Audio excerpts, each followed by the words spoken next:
აფხაზეთის სკოლის მოსწავლეებს, რომლებიც აფხაზეთის განათლებისა და კულტურის სამინისტროს დისტანციური სკოლის პროგრამაში არიან ჩართული, სამშენებლო კომპანია ანაგმა საჩუქრად კომპიუტერები გადასცა. პროექტმა მოსწავლეებში განსაკუთრებული ინტერესი და პოპულარობა მოიპოვა, რომლის ფარგლებში აფხაზეთის სკოლების მოსწავლეებს შეუძლიათ სამი საგნობრივი მიმართულების: ქართული ენისა და ლიტერატურის, ინგლისური ენისა და ხელოვნების ისტორიის შესწავლა განსხვავებული, არაფორმალური მეთოდებით.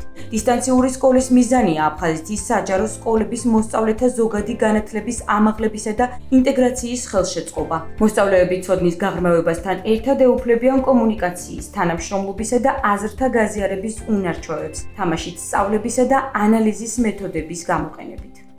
იმ კუთხეს ემსახურებით, რომელიც თითოეული ჩვენთვის ესეთი ტყივილია და დიდი მადლობა თქვენ, რასაც აკეთებთ და ჩვენ მზათა ვართ ნებისმიერ დროს, ნებისმიერ თემაში თქვენს გვერდით ვიყო და გავახაროთ ბავშვები.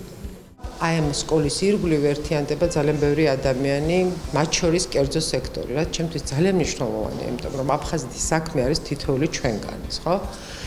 და ყველაზე მნიშვნელოვანი ხა სწავლასთან დაკავშირებული არის კომპიუტერი.